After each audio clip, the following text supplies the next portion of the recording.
नमस्कार। आप देख रहे हैं वार्तिक टीवी और मैं हूं सुभाष शर्मा। वार्तिक टीवी के इस खास कार्यक्रम सियासी चाल भूचाल में आप सबका स्वागत है।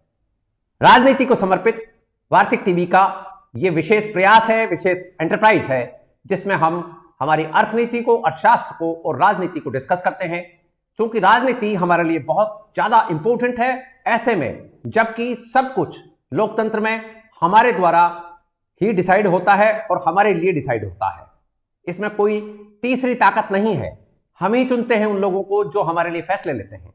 इसलिए यह कार्यक्रम आपके लिए बहुत ज्यादा महत्वपूर्ण तो है, ये साथ में जागरूकता फैलाने वाला भी रहेगा। इसलिए हम चाहते हैं कि आप इस कार्यक्रम से ज्यादा जुड़ें और राजनीति को समझें कि किस तरह से हमारे नेता, हमारी जो राजनीतिक पार्टियां हैं, वो वादे करती हैं और चुनाव जीतने के बाद उन वादों पर कोई अमल दरामद नहीं होती है, भूल जाते हैं और बाद में कहते हैं कि वो तो चुनावी नारा था।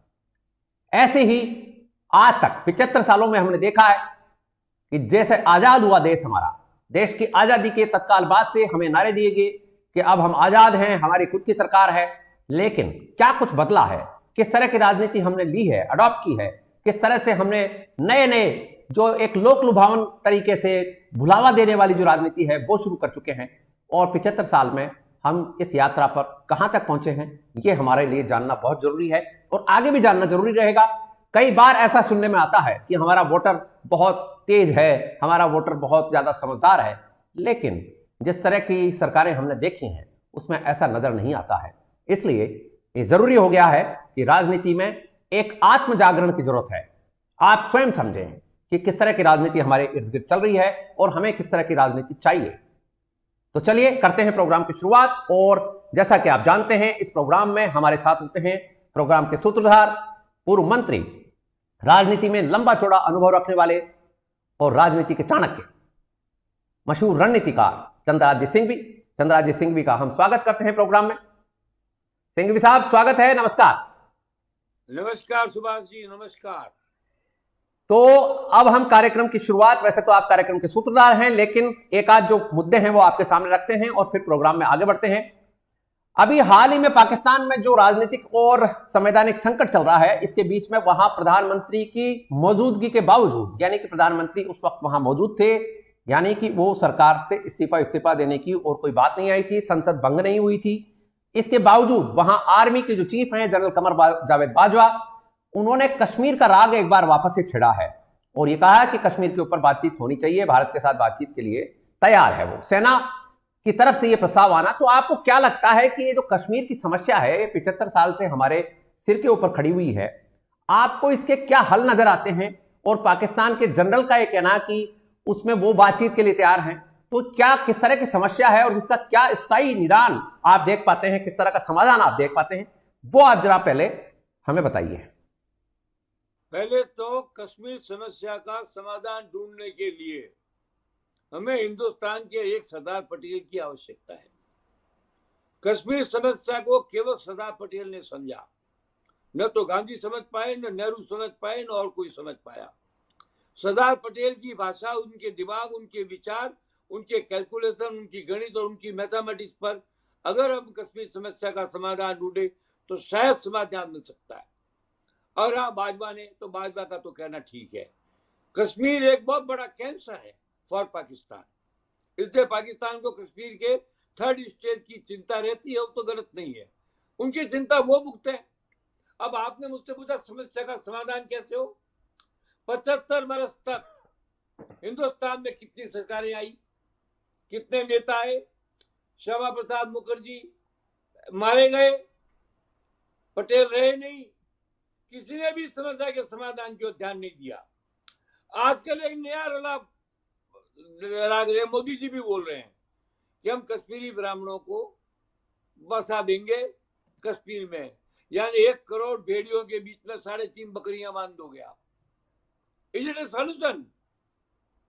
जहां रहने वाला आदमी अगर स्वाभिमान, साहस, निश्चिंत, हिम्मत के साथ जीवन यापन की तैयारी के साथ न रह सके, वह आप कितनी पॉपुलेशन ले जाओगे?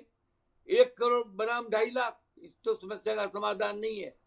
कश्मीर समस्या का एक समाधान है, जो पहले भी मैंने आपके चैनल में कहा था, आज कह रहा हूं, कश्मीर की आबादी के अंदर जिस प्रकार का रेशियो है उसमें परिवर्तन करना ही पड़ेगा। जब तक वो परिवर्तन नहीं होगा कश्मीर समस्या का निदान नहीं होगा। अब आप पूछ सकते हो इतने लोग वहां कैसे जाएंगे, कैसे बसेंगे? बड़ा आसान है। भारत की सरकार 7 नदियों को जोड़ने की, सारी नदियों को जोड़ने की योजना बना रही है। भारत की सरकार योजना बनाए, एक घोषणा कर दे, जो पेंशन योगी व्यक्ति कश्मीर में रहना चाहेगा उसको हम मकान भी देंगे, पेंशन भी देंगे, और सब परिवार रहेगा तो पेंशन को बढ़ा भी देंगे। वो जाके कश्मीर रह जाए और बस जाए। ऐसे 1 करोड़ पेंशनधारी हिंदुस्तान में है जो आज भी खुश नहीं है, अपने गांव में पड़े हैं, जिनको रहने का मजा नहीं आ रहा है, जिंदगी का आनंद नहीं, उनको बसा दिया कश्मीर में। कश्मीर की पॉपुलेशन बढ़ा दीजिए आप। कश्मीर में ऐसे लोगों को बसाइए आप जो केवल देशभक्त हो, जो केवल राष्ट्रभक्त हो, जो किसी और अन्य देश की धड़कनों में अपनी धड़कन न मिलाते हो। जब तक ये परिवर्तन नहीं होगा कश्मीर समस्या का समाधान मोदी जी आप नहीं कर पाओगे। मैं जानता हूं आपका इरादा अच्छा है, आप दिल के नेक हैं, आप 4000 मकान बनवा लोगे, 5, इससे क्या हो जाएगा? आपको मैंने एक ही उदाहरण दे दिया कि आप 1 लाख भेड़ियों के बीच में 350 बकरियों को बसा दोगे तो क्या बकरियां खुश हो जाएगी? वो स्थिति है आज वहां। ये ब्राह्मण जाके करेंगे क्या?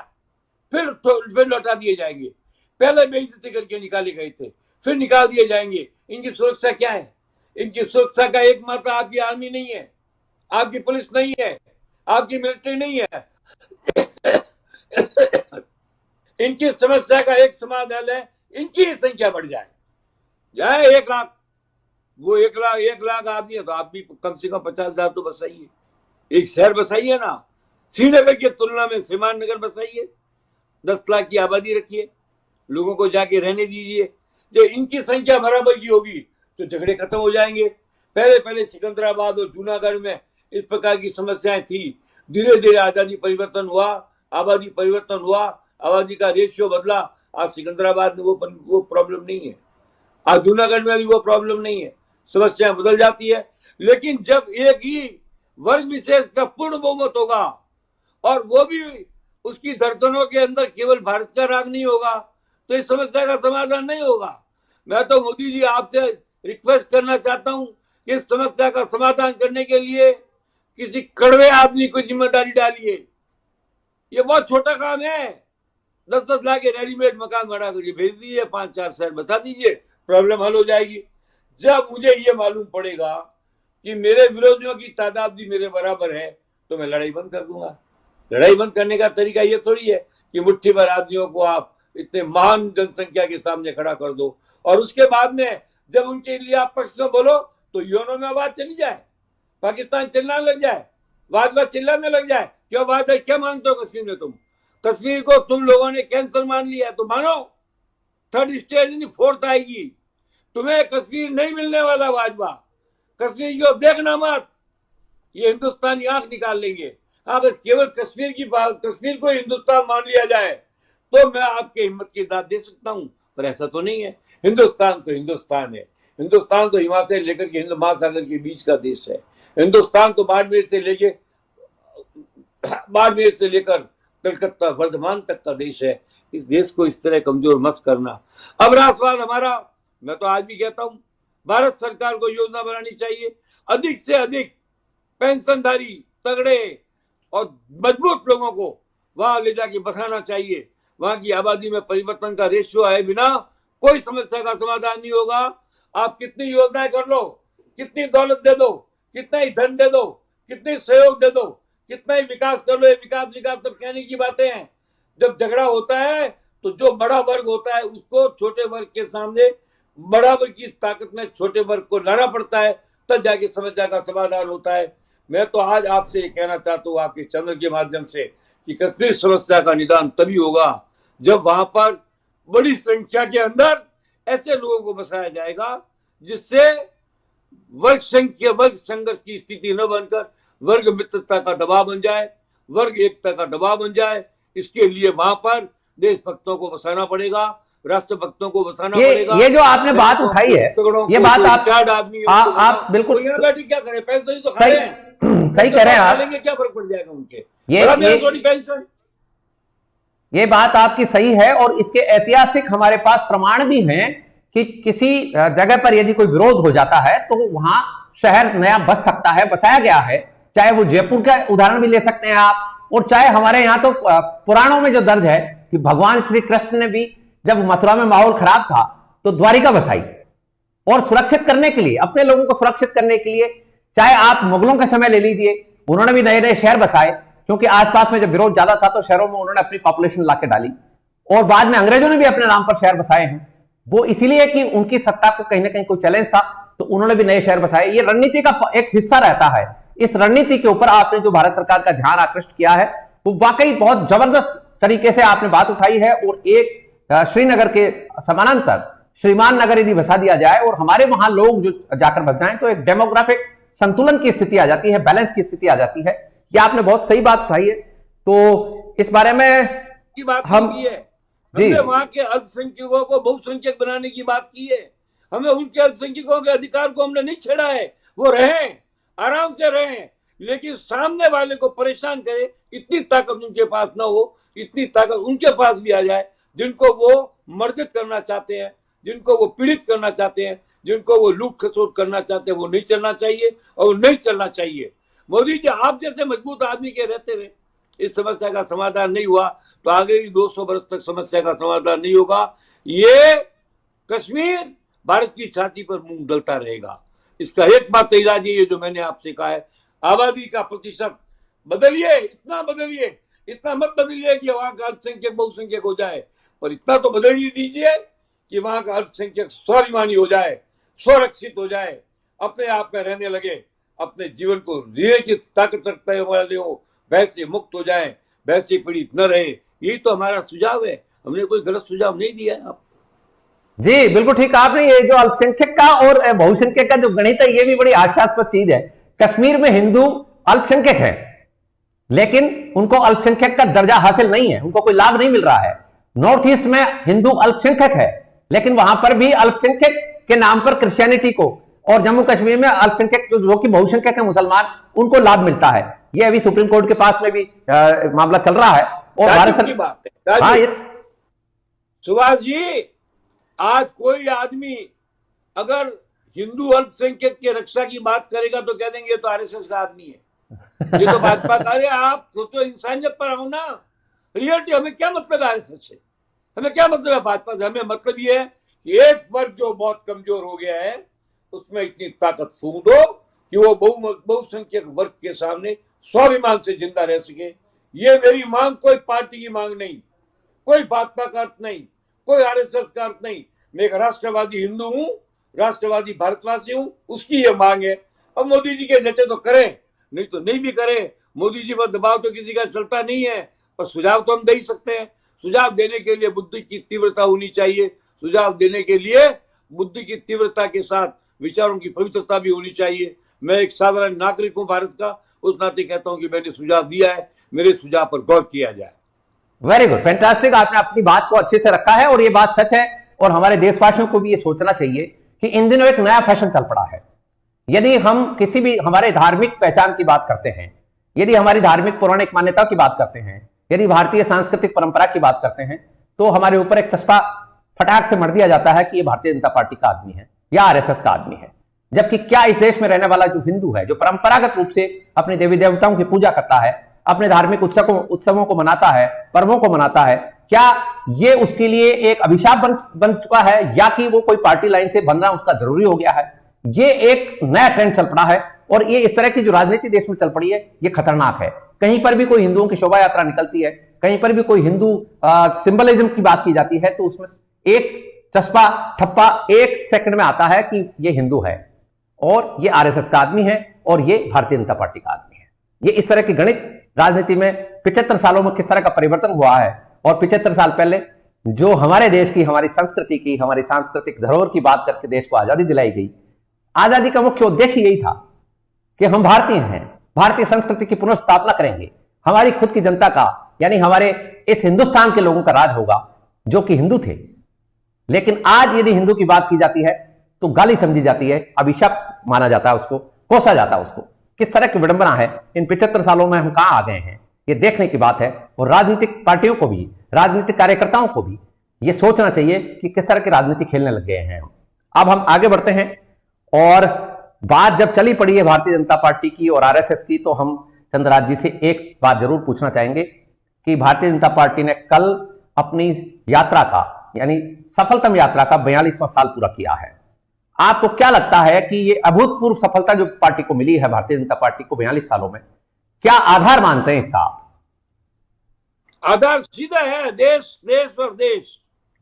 मोदी के मामले में कोई आदमी कुछ भी कहे, उनकी राष्ट्रभक्ति पर कोई संदेह नहीं किया जा सकता। आज ऐसा एक भी राष्ट्र में नेता नहीं है जो मोदी की राष्ट्रभक्ति के सामने समानांतर खड़ा हो जाए, जो केवल और केवल देश को चाहता हो, इसे विश्व में देश का कीर्तिमान बढ़ा दिया हो। इसलिए अगर वो यात्रा निकालती है तो क्या गलत करती है? 5 प्रदेशों में जीत हुई है, कांग्रेस कंगाल हो गई। अब ममता जीत गई बंगाल में तो केवल बंगाल बन के रह गई, देश नहीं बन पाई। इसलिए मैं कहता हूं, अगर अपनी सफलता पर भारतीय जनता पार्टी की यात्रा निकालती है तो उसका अधिकार है, इसमें कोई शक की बात नहीं है। लेकिन अगर यही भारतीय जनता पार्टी पूरे देश में एकाधिकारवादी होती तो इससे कहो पंजाब में निकाले यात्रा। पंजाब में आप पार्टी यात्रा निकालती है, जो जीतता है वो यात्रा निकालता है, जो जीतता है वो जुलूस निकालता है, जो जीतता है मुँह पर ताव देता है, जो जीतता है वो रौब करता है, जो जीतता है वो अहंकार में आता है, जो जीतता है वो स्वाभिमानी बनता है। ये नई बात क्या है? इसलिए आपका भारतीय जनता पार्टी आप निकालिए तो बहुत अच्छा है, निकालनी चाहिए, बुराई नहीं मानता। मैं कहता हूं, और बंगाल में ममता अगर यात्रा निकालेगी तो क्या रोक लोगे? पंजाब में आप पार्टी यात्रा निकालेगी, क्या आप रोक लोगे? बंगाल में, पंजाब में नहीं रोक। तो अब हम आते हैं आपकी कर्मस्थली राजस्थान की तरफ। और राजस्थान में आप को पता है कि पिछले दिनों राजस्थान की कानून व्यवस्था को लेकर बहुत बबेला मचा और इसमें कई तरह की बयानबाजी भी सामने आई और हंगामा भी रहा। अखबारों में भी आजकल जिस तरह की खबरें हैं वो अपराध की खबरें ज्यादा हैं, बाकी जो खबरें होनी चाहिए वो खबरें कम आ रही हैं। अब अखबार भी संभवतः क्या कर सकते हैं, जब खबरें ही अपराध की आ रही हैं तो अखबार में अपराध ज्यादा छपेंगे। क्या कहेंगे आप राजस्थान को लेकर, क्योंकि आपका खुद का प्रदेश भी है, गृह प्रदेश भी है, और राजस्थान में जिस तरह की व्यवस्था है उसमें क्या आपको संतुष्टिप्रद कारक तत्व नजर आ रहे हैं या कि ये ऐसा ही चलेगा मामला? राजस्थान के अखबारों में जो खबरें आती है उनको 4 हिस्सों में बांटा जा सकता है। पहला हिस्सा तो विज्ञापन, उसमें भी सरकारी विज्ञापन और गैर सरकारी विज्ञापन, और विज्ञापनों में अर्थ सहित छपने वाले मैटर के साथ में फोटोग्राफ्स, सिलेक्टेड लोगों के अनगिनत फोटोग्राफ्स, जैसे कोई सारा से इनको मिल जाना चाहिए, सत्ताधारी लोगों के, मंत्रियों के, सबके। ये फोटोग्राफ है, किसके फोटोग्राफ है, कैसे फोटोग्राफ है, मैं इस पर चर्चा करना अपना अपमान मानता हूं। दूसरी खबर आती है, उसमें आत्महत्या की खबर होती है। कोई दिन ऐसा नहीं जाता है कि 2-4 आत्महत्या की खबरें ना आए। तीसरा हिस्सा आता अपराध की हत्या, उसके अंदर आती है हत्या की खबरें, और चौथा आता दंगों की खबरें। मुझे आप बताइए, इनके अलावा राजस्थान के अखबारों में आता क्या है? आत्महत्या, हत्या, अपराध, 3 तो ये है, और चौथा विज्ञापन, वो भी सरकारी विज्ञापन, लाखों करोड़ों के विज्ञापन। विज्ञापन में फोटोग्राफी, अपना नाम, अपना काम, अपना चिन्ह, अपनी प्रतिज्ञा, अपराध ही अपराध। अपराध के अलावा खबर क्या आती है अखबार? कौन देता है राष्ट्र के लिए सुझाव? किसी ने दिया अब तक सुझाव कश्मीर समस्या का हल कैसे होगा? किसी ने दिया कि अपराध कैसे मिटेंगे? देते ही नहीं है अखबार वाले। इनको तो बस केवल विज्ञापन, सरकारी विज्ञापन और सरकारी चौक पे छापने का शौक लग गया है। इसके लिए अखबारों की वैल्यू कम हो गई। धीरे धीरे सोशल मीडिया ने अखबारों की टीआरपी को पीछे छोड़ दिया है। आज आपके जैसे चैनल और सोशल मीडिया बहुत आगे चले गए हैं। इसका कारण ये कि अखबारों के पास छापने के लिए होता ही नहीं है। गिरेंगे बेचारे अखबार वाले। अब वो नहीं देवे, नहीं छापे, प्रशंसा न करें तो विज्ञापन बंद हो जाएंगे। विज्ञापन बंद हो जाएंगे तो छपना बंद हो जाएगा। रोटी रोजी का ये चक्कर मार गया है लोकतंत्र को टक्कर। इसका कोई इलाज नहीं है। इसका एकमात्र इलाज ये है, बैन हो जाना चाहिए और सरकार ये कहना चाहिए कि कोई भी अखबार 80% खबर समाचार के देगा और 20% से ज्यादा विज्ञापनों पर जोर नहीं देगा, शायद कुछ असर हो जाए। नहीं होता तो ठीक है, हमारा क्या, हम पढ़ते ही नहीं है। अखबार का पन्ना उठाते हैं, 2.5 मिनट के अंदर अखबार की खबरें पढ़ लेते हैं, खबरें 4 ही आती है, वही खबरें जो 4 महीने आपको दिए हैं संबोधन, समझे, आत्महत्या की खबर पढ़ लेते हैं, कौन मरा उसकी पढ़ लेते हैं, एक्सीडेंट की खबरें बहुत बराबर आती है, एक्सीडेंट, आत्महत्या, हत्या और अपराध, इसके अलावा मुझे तो कुछ दिखता है नहीं। पूरा अखबार 12 पेज का पढ़ने के अंदर 12 मिनट नहीं लगते हैं, 10 मिनट में खत्म हो जाता है वो अखबार। तो आप बताइए, तो हमारा क्या दोष है? दीजिए ना अच्छे समाचार, अच्छे सुझाव। हर अखबार को सुझाव देना चाहिए, देते ही नहीं है। सुझाव एक ही देते हैं कि हमको हमारा काम कैसे चले, हमारा अखबार कैसे चले, हमारी टीआरपी कैसे बढ़े, हमारा धंधा कैसे बढ़े, हमारी छापों को लोग कैसे देखे, हम छापे उनको लोग देखते नहीं है आजकल अखबारों को। आजकल 80% अखबार को नमक, मिर्ची और हल्दी धनिया की पुड़िया में काम लेते हैं, और बचे हुए कोफ्ता कचौरी और मिर्ची बड़े मारने के लिए काम आते हैं। ये उचित नहीं है। ये बात सही कह रहे हैं आप। तुम्हारे पर लोकतंत्र जिंदा है, you are the fourth power, आप चौथी ताकत हो देश की। अपने स्वाभिमान को समझो, अपने स्वाभिमान को पहचानो, जो आपका कर्तव्य है वो पूरा करो। खाली ऐसी खबरें देने से तो काम नहीं चलेगा। ये बात सही कह रहे हैं आप। और इसमें जो आपने बात उठाई है वो बात ये है कि नियमानुसार सरकारी जो नियम है और जो अधिनियम बने हुए हैं उसके अनुसार 60-40 का रेशियो है, 60% समाचार और 40% विज्ञापन होने चाहिए। ये एक आदर्श स्थिति है। लेकिन स्थिति को यदि हम गंभीरता पूर्वक विचार से देखेंगे तो स्थिति यह भी आएगी कि मीडिया को, खासतौर पर प्रिंट मीडिया को, जो सरकारी संरक्षण मिलना चाहिए वो संरक्षण नहीं है, और सरकार को एक कैटलिस्ट की भूमिका में होना चाहिए। क्योंकि यदि मीडिया के जो लोग हैं उनको कहीं प्रश्रय नहीं होगा, और जिस तरह के हालात बाजार के हैं, चूंकि ओपन मार्केट इकोनॉमी है, और ओपन मार्केट इकोनॉमी में न्यूज प्रिंट इतना महंगा हो चुका है, केमिकल्स इतने महंगे हैं, इंक इतनी महंगी हो चुकी है। पिछले 1 साल का यदि आंकड़ा आप उठाकर देखेंगे तो 3 गुना तो न्यूज प्रिंट के भाव बढ़ चुके हैं, प्लेट्स के भाव बढ़ चुके हैं। एल्युमिनियम है नहीं बाजार में, एल्युमिनियम की वजह से प्लेट जो होती हैं वो महंगी हो गई हैं। इस वक्त प्रिंट मीडिया का जो हाल है वो बहुत बुरा है। यदि इसमें सरकार गंभीरता पूर्वक विचार करे और साइकोफेंस ना बनाने देना चाहिए मीडिया हाउस को कि ठीक है वो हमारी छापेंगे तो ही विज्ञापन देंगे, इस तरह की एक पॉलिसी जो बन गई है वो गलत है।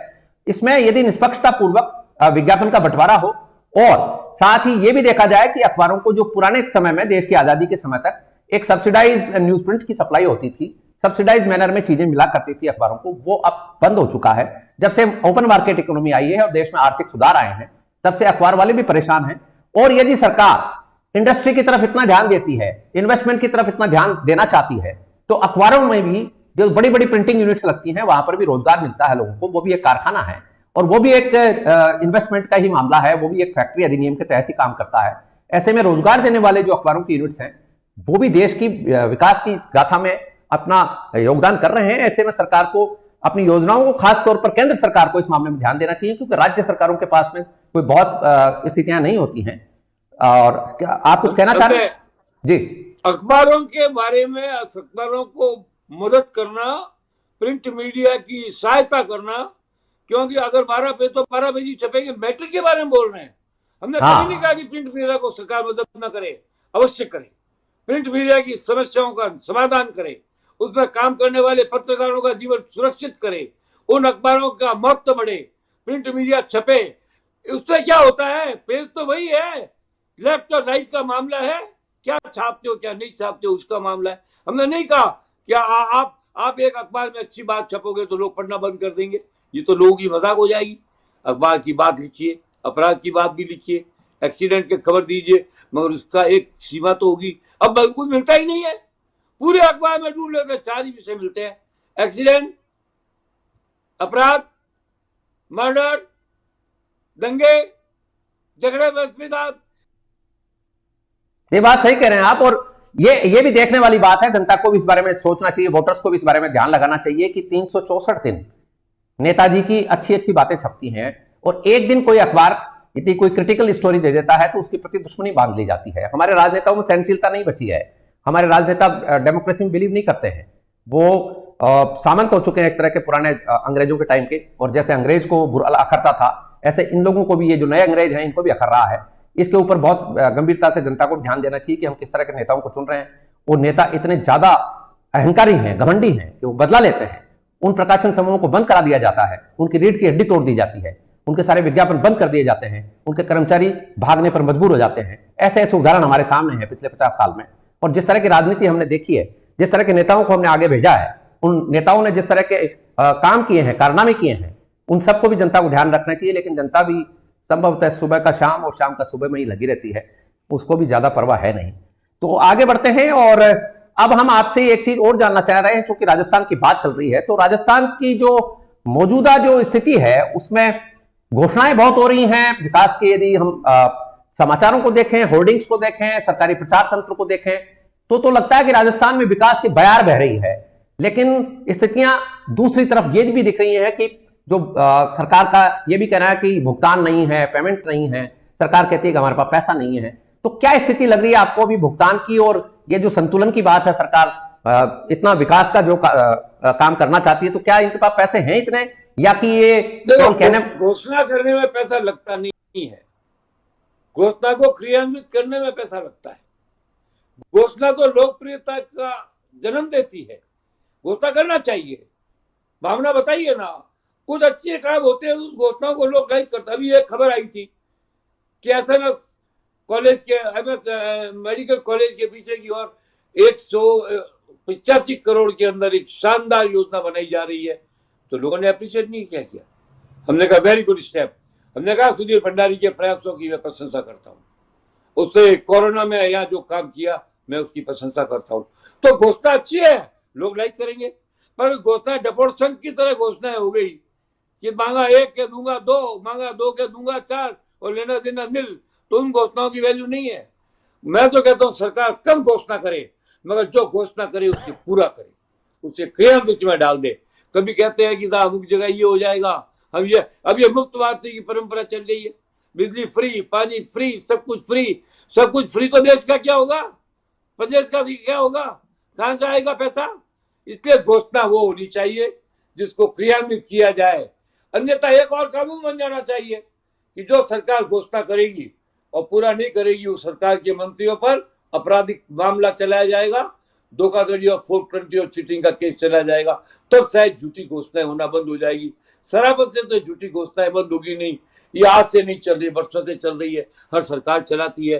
तो सुनरा के राज में भी घोषणाएं होती थी, हरदेव जोशी के राज में भी होती थी, बरकतुल्ला के राज में भी होती थी, अशोक गहलोत के राज में भी होती है। खाली घोषणा करने से कुछ नहीं है, घोषणा को क्रियान्वित करना अत्यंत आवश्यक है। अगर घोषणा क्रियान्वित नहीं होती है तो घोषणा करने वाला आदमी गद्दारी करता है, तो उसकी घोषणा में धिक्कार पड़ने की बात है, उसकी घोषणा के अंदर धोखेबाजी की बात है, उसकी घोषणा के अंदर झूठ बोलने की बात है। और ऐसी घोषणाओं को जनता जानती है और जनता चुनाव में फिर उसका पूरा हिसाब भी करती है, क्योंकि सबसे बुद्धिमान तो जनता है। जनता सब देखती है, जनता सब समझती है, जनता सब समझ रही है, आगे भी समझती रहेगी। मैं तो यही कहूंगा, कोई भी सरकार आए, सरकार कौन और नहीं हो एक हमारा अलग इश्यू है, इसमें हमारे विचार अलग हो सकते हैं, भेद अलग हो सकते हैं, लेकिन घोषणाएं सच होनी चाहिए। केवल घोषणा करने से तो कुछ नहीं होगा। एक घोषणा बनी थी जोधपुर के अंदर एम्स की, जसवंत सिंह जसोल के प्रयासों से तो आ गया ना एम्स, हमने घोषणा की प्रशंसा की। एक घोषणा बनी थी बालोतरा के अंदर रिफाइनरी की, बन रही है ना, हम इसकी प्रशंसा करते हैं। एक घोषणा इस अस्पताल की बनी है ना, हम इसकी प्रशंसा करते हैं। तो घोषणा जब सही है तो पॉजिटिव रिजल्ट देगी, पर अगर घोषणा झूठ है तो झूठ बोलने वाले को घोषणा सजा भी देती है। इस बात को सरकार को समझना चाहिए। गुड पॉइंट, और आपने बात को अच्छे से रखा भी है और जनता भी ये बात समझती है। लेकिन जो टेक्निकल फॉल्ट्स हैं हमारी व्यवस्था में, जैसा आपने कहा आपराधिक मुकदमे दर्ज होने चाहिए, आपराधिक मुकदमे दर्ज करेगा कौन, उनके फैसले देगा कौन? हाई कोर्ट्स में आप देखिए जरा, आप तो बहुत पुराने आदमी हैं और पॉलिटिक्स को बहुत अच्छे से जानते हैं, समझते आ रहे हैं। देश की आजादी के लगभग थोड़े दिन बाद से ही आप सक्रियता बढ़ा चुके थे अपनी राजनीति में। लेकिन आज भी हमारे यहाँ बाबू का जो सरकारी क्लर्क का जो इम्तिहान है या उसका जो इंटरव्यू है, वो इतना लेंथी है और इतना प्रोसेस से गुजरता है। लेकिन हाईकोर्ट का जज जो है वो पॉलिटिकल सिफारिश से बनता है। कॉलेजियम का व्यवस्था है, आज भी अंग्रेज की दी हुई हमारी कॉलेजियम की व्यवस्था है, क्योंकि अंग्रेज जो थे वो वहां नहीं चाहते थे कि कोई और आदमी आ जाए मेरिट के आधार पर भी, वो कॉलेजियम के आधार पर ही वो हाई कोर्ट का जज बनते हैं, वही सुप्रीम कोर्ट तक पहुंचते हैं। आप देख लीजिए क्या किस तरह का सिस्टम हमने बनाया है। पुलिस हमारी जो है वो आजाद नहीं है। आईपीएस आईएएस जो है वो तबादलों के लिए चक्कर लगाते हैं। आप तो मेरे से भी ज्यादा कड़वा सत्य बोलने लगे हो सुभाष जी, क्यों जो बात आपने बोली वो सब है सत्य, कटु सत्य है वो समझा जा सकता है, बोला जा सकता है, रोका नहीं जा सकता।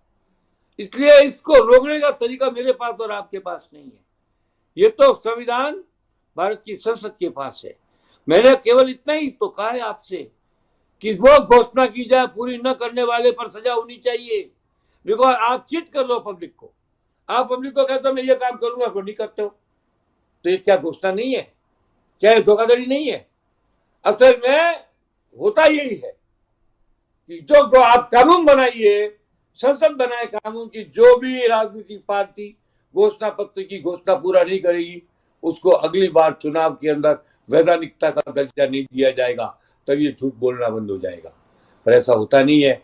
हर पार्टियों की बीमारी एक ही है, हर पार्टी ऐसा ही करती है, हर पार्टी बीमारी है, हर पार्टी झूठ बोलती है, कोई ज्यादा बोल देता है, कोई कम बोल देता है। इसलिए इसके बारे में जितना कड़ाई से स्टेप लिया जाए उतना जरूरी। सत्य घोषणा एप्रिशिएबल, गलत घोषणा पनिशेबल, ये सिद्धांत लगना चाहिए। बिल्कुल ठीक कहा आपने, जनजागरण जरूरी है और जनजागरण हमारा और आपका कर्तव्य है, मीडिया का कर्तव्य है कि जनजागरण फैलाया जाए। जनजागरण ऐसी ताकत है जिसने अंग्रेज जैसी ताकत को देश से रवानगी दे दी, ये जनजागरण है। इसीलिए हमने जो बातें उठाई हैं वो जनजागरण की तरफ जा रही हैं। अब हम आपसे एक सवाल ये भी जानना चाहेंगे, चूंकि बात राजस्थान की चल रही है, तो राजस्थान में भाजपा की क्या स्थिति पाते हैं और आगे के चुनाव में किस तरह की तैयारी में आपको भारतीय जनता पार्टी लगती है? भारतीय जनता पार्टी की सरकार बनना तय है, आप इसे भूल जाओ, बेकार का तर्क मैं करता नहीं। भारतीय जनता पार्टी पूर्ण बहुमत से ज्यादा मत लाएगी। सामने है ही नहीं कोई चेहरा ही नहीं है। वर्तमान चेहरे के सामने कांग्रेस चुनाव लड़ती तो 20-25 सीट, चेहरा बदले तो बदले किसका? एक दूसरे को कोई चेहरा स्वीकार करने को तैयार नहीं है। भारतीय जनता पार्टी सामूहिक चुनाव लड़ रही है, इसलिए उसको भी चेहरे की जरूरत है। आज चाहे अटल जी और आडवाणी जी कितना भी मोदी जी कितना भी कह देंगे हम सामूहिक नेतृत्व में चुनाव लड़ेंगे, इतना आसान नहीं है। वक्त आने तो बता दूंगा चेहरा आता है कि नहीं आता है। चेहरा तो लाना ही पड़ेगा। जो पार्टी बिना चेहरे के चुनाव लड़ेगी तो वो जिस चेहरे को ला करके बड़ी जाति के वोटों को अपनी ओर आकर्षित करती है, उस अवसर को चूक जाएगी, उसकी सजा कौन भुगतेगा? इसलिए मैं नहीं मानता कि भारतीय जनता पार्टी को कोई चुनौती है।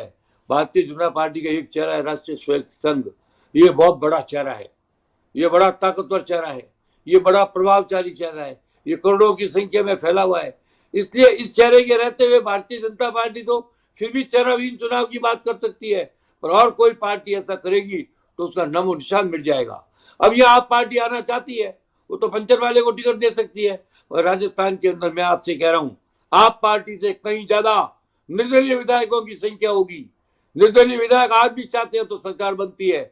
यह सरकार भी निर्दलियों की मेहरबानी से बनी है, अगली सरकार निर्दलियों की मेहरबानी से बनेगी, इसमें कोई संदेह नहीं है। निर्दलीय 30-40 की संख्या में आएंगे और ताकत के साथ आएंगे। मैं भी निर्दलियों का ही साथ दूंगा, क्योंकि किसी पार्टी में हूं नहीं, मेरा कर्तव्य है। क्योंकि एक बात बरबरी भगवान ने कहा था कि मैं हारने वाले का साथ देता हूं, इसीलिए उसको हारे का सहारा कहते हैं। मैं भी राजनीति में इसको उचित मानता हूं। जो कमजोर हो उसका सहारा बनना चाहिए, जो कमजोर हो उसकी मदद करनी चाहिए। निर्दलीय अगर आ गए और 30-40 निर्दलीय आ गए और उन्होंने चुनाव के पहले अपना गुप्त गठबंधन कर लिया तो सरकार उनकी मेहरबानी से बनेगी। फिर न तो कोई बीजेपी की मेहरबानी चलेगी न कांग्रेस की चलेगी, बराबरी की टक्कर होगी। निर्दलीय 30-40 से कम अगली बार नहीं आएंगे, ये मेरी चुनौती है और आप देख रहे हैं चुनौती खरी उतरेगी। गुड, आपने अच्छे से रखा है बात को और अब हम प्रोग्राम को कंक्लूड कर रहे हैं। कोई ऐसी बात जो हम ना पूछ पाए आपसे वो और आप कह लीजिए। मैं आपसे एक ही बात कहना चाहता हूं, पूछने की बात नहीं, कहने की बात है। हम इतने विषयों पर इतनी बातें करते, क्या मोदी जी कश्मीर समस्या के स्थायी समाधान की ओर ध्यान देंगे? ये टेम्पररी ब्राह्मणों को भेज दो कर दे, इससे कुछ होने वाला नहीं है। क्या मोदी की सरकार कश्मीर के अंदर स्थायी समाधान ढूंढेगी? नहीं तो फिर हमारे बोलने का अर्थ क्या है? हमारा सुझाव बोले तो तुमको बताया कि गलती है। सीधी तो बात कही है, आजादी के अंदर प्रतिशत के अंदर फर्क आना चाहिए। कह दे मोदी जी ये गलत है, कह के दिखाए मुझे। मोदी जी ने कोई क्या नहीं कह सकता ये बात। जब वहां पर इतना ज्यादा परिवर्तन होगा जातियों के अंदर, इतना प्रतिशत का फर्क होगा तो अन्याय होगा, अन्याय होगा तो लोग मरेंगे, पिछड़ेंगे, दुखी होंगे और पीड़ित होंगे। मैं चाहता हूं पूरे देश के अंदर आपके माध्यम से और अन्य अखबारों के माध्यम से लोगों में विचार उठना चाहिए कि कश्मीर के अंदर जनसंख्या के प्रतिशत के अंदर समानांतर बढ़ोतरी होना अत्यंत आवश्यक है। इसीलिए तो कई बार लोग कहते हैं, हिंदू लोग और भी लोग कहते हैं, क्या कहते हैं, फैमिली प्लानिंग करो। किस लिए कहते हैं? लड्डू खाने के लिए कहते हैं क्या? यही थ्योरी उसके पीछे। हम कश्मीर का ये फैमिली प्लानिंग चाहते हैं, हिंदुस्तान का चाहते हैं। इसलिए मैं तो चाहता हूं देशभक्ति के लिए कड़वे से कड़वा बोलना पड़े तो बोलना चाहिए, कड़वे से कड़वा कहे तो सुनना चाहिए। आफ्टर ऑल देश देश है, देश से बढ़कर कुछ भी नहीं। धन्यवाद। Very good. तो आपने देखा सुना, चंद्रराज सिंह भी राजनीति के माहिर खिलाड़ी, राजनीति के चाणक्य, पूर्व मंत्री, बहुत ही लंबा चौड़ा अनुभव और राजनीति के जो एक्सपीरियंस है वो इस प्रोग्राम में साझा करते हैं। चंद्रराज सिंह भी आपका बहुत बहुत आभार प्रोग्राम में आने के लिए, धन्यवाद। तो ये था हमारा कार्यक्रम सियासी चाल भूचाल, जिसमें हम राजनीति में क्या कुछ चल रहा है, किस तरह राजनीति करवट लेती जा रही है, किस तरह से हमारे जो लोग हैं वो इससे प्रभावित हैं, लाभान्वित हैं या कि पीड़ित हैं, ये सब मुद्दे लेकर आपके समक्ष हम हर सप्ताह आते हैं।